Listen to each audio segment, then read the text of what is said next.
Ce moment marque une étape importante dans la consolidation de notre engagement envers un secteur privé fort, porté par des petites et moyennes entreprises résilientes dans tous les secteurs d'activité, y compris ceux qui, comme la presse, jouent un rôle central dans la vie démocratique, culturelle et économique de notre pays.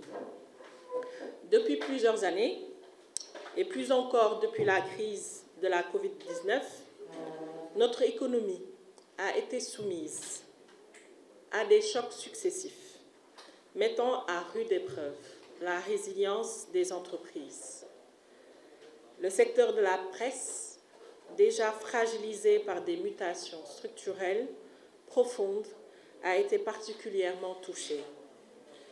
Chute des recettes publicitaires, contraction de la diffusion papier, transformation rapide des usages numériques, autant de défis qui ont mis en lumière l'urgence d'une restructuration durable et stratégique. Face à cette situation, l'Agence de développement et d'encadrement des petites et moyennes entreprises, qui a pour mission d'accompagner les petites et moyennes entreprises dans leur productivité et leur compétitivité, a souhaité apporter une réponse ciblée en cohérence avec les principes du référentiel Sénégal 2050 à travers un nouveau plan stratégique que nous avons adopté cette année. Ce plan repose sur 3 piliers: l'accompagnement de la transformation, le soutien à la compétitivité durable et la consolidation de secteurs à forte valeur ajoutée économique et sociale. Le programme que nous lançons aujourd'hui est une déclinaison concrète de cette vision. Le même exercice est en cours avec des chaînes de valeur clés comme l'agroalimentaire, l'industrie, l'artisanat, que nous faisons d'ailleurs en partenariat avec l'APDA, les industries culturelles et créatives avec l'appui de la Banque mondiale et les 32 clubs de la Ligue professionnelle de football, et entre autres d'autres secteurs que nous accompagnerons. Nous savons que les entreprises de presse doivent aujourd'hui se réinventer, notamment leur modèle économique. Il ne s'agit pas seulement de survivre, mais de se projeter dans un avenir où le numérique, l'indépendance éditoriale, les relations avec l'autorité publique, la proximité territoriale et la confiance du public sont les clés de la pérennité. Cette réinvention n'est pas une utopie. Elle a déjà été amorcée dans d'autres pays européens où, avec l'appui d'institutions publiques et d'investissements ciblés, certains acteurs ont su diversifier leurs sources de revenus, développer des modèles d'abonnement solides et renforcer l'innovation éditoriale et technologique. Notre ambition à travers ce programme est de donner aux entreprises de presse les moyens de leur transformation. Cet accompagnement passera par un diagnostic approfondi de leur situation financière, la définition de plans de restructuration adaptés et un appui technique et financier à leur mise en œuvre. Il s'inscrit dans la continuité des dispositifs que nous avons déjà déployés dans d'autres secteurs confrontés à des transitions similaires, notamment, comme je l'ai dit, l'industrie, les cuirs et peaux ou encore l'agriculture. C'est le lieu donc de remercier Monsieur le ministre de la Communication qui a dès le début compris la complémentarité entre les actions d'assainissement qu'il a entrepris et notre initiative d'appui aux entreprises, notamment de presse. À travers lui, ces remerciements s'adressent naturellement à Monsieur le directeur de la Communication pour sa contribution opérationnelle et décisive à la conception de ce programme, mais aussi à l'organisation de cette cérémonie.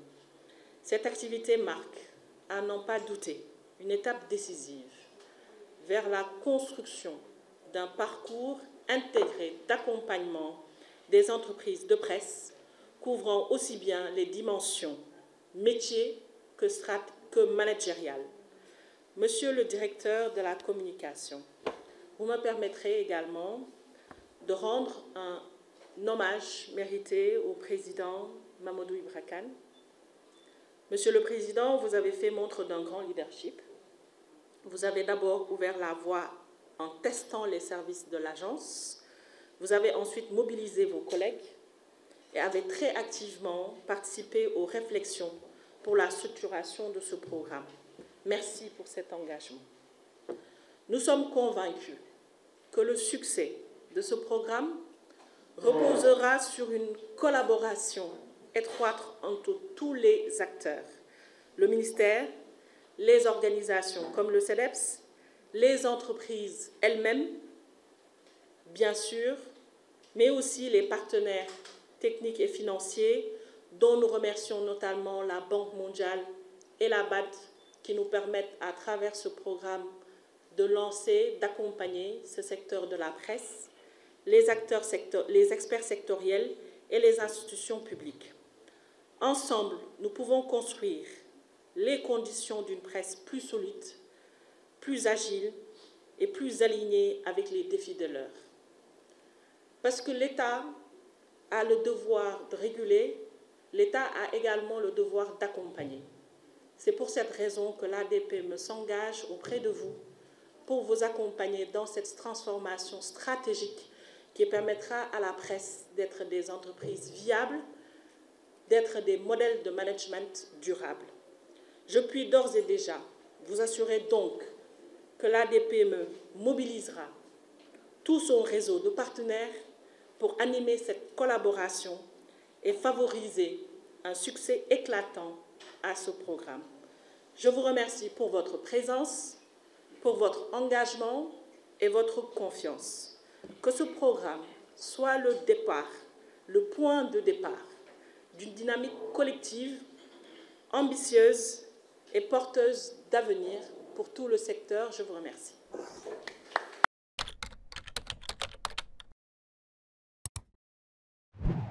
Vous me donnez l'opportunité, Madame la Directrice Générale, tout d'abord de saluer l'accompagnement dont font l'objet les entreprises de presse. En réalité, ce processus date de 2023. C'est ce processus à travers le programme ETHER,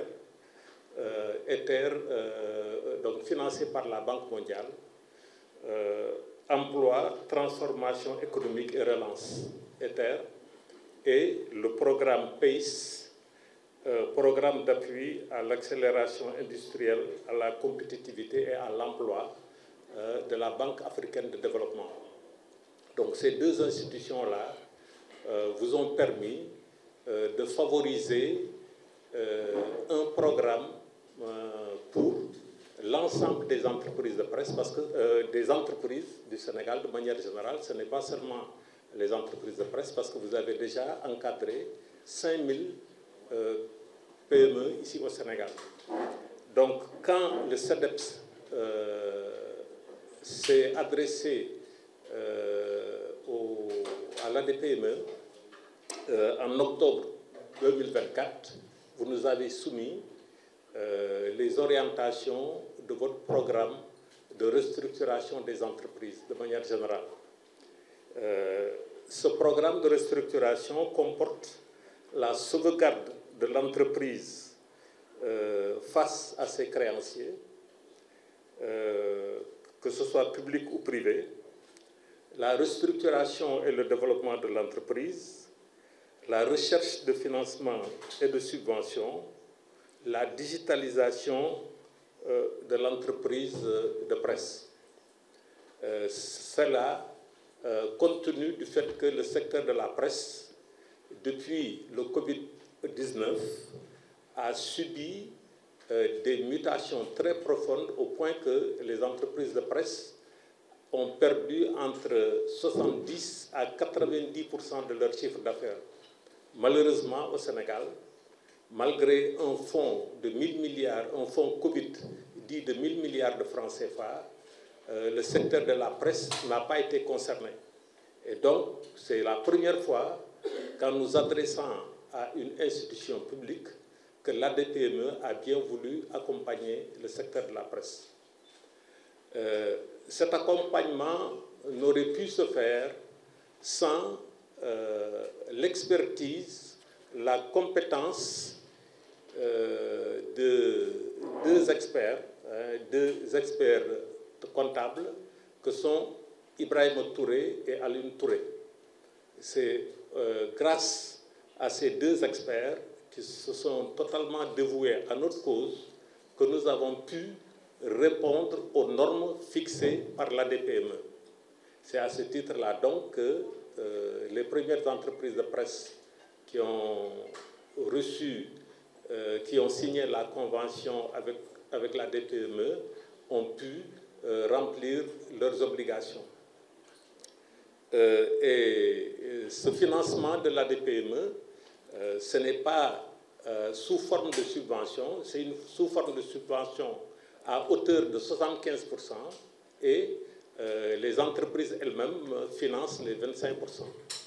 Donc, encore une fois, nous voudrons remercier l'ADPME, sa directrice générale, toute l'équipe de l'ADPME. Nous avons beaucoup discuté, travaillé avec M. Diak, avec M. Sow et avec M. Ndao, qui nous ont vraiment accompagnés aux côtés des experts que sont Ibrahima Touré et Aline Touré. Nous vous remercions encore une fois et nous espérons, comme vous l'avez dit, que grâce à l'appui de l'ADPME, nous pourrons avoir des entreprises de presse libres et indépendantes, sans aucune tutelle, sans aucune domestication de l'État, des entreprises libres et indépendantes, des entreprises républicaines et surtout viables économiquement. Donc ce programme-là que nous avons initié entre, je dis bien, l'ADPME et le CEDEPS, le patronat de la presse, c'est un programme pour le renforcement économique d'un secteur vital et stratégique pour le développement du Sénégal. Donc nous espérons qu'à la suite des premières entreprises de presse qui ont signé une convention avec l'ADPME, que d'autres vont suivre, parce que dans un premier temps, quand je m'adressais aux entreprises de presse en tant que président du patronat de la presse, beaucoup d'entre eux n'y croyaient pas.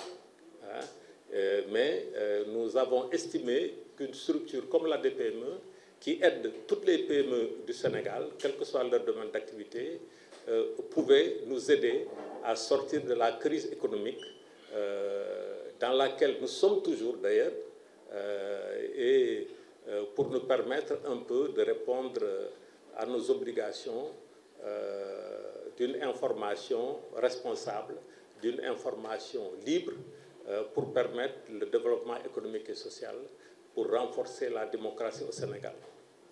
Je vous remercie.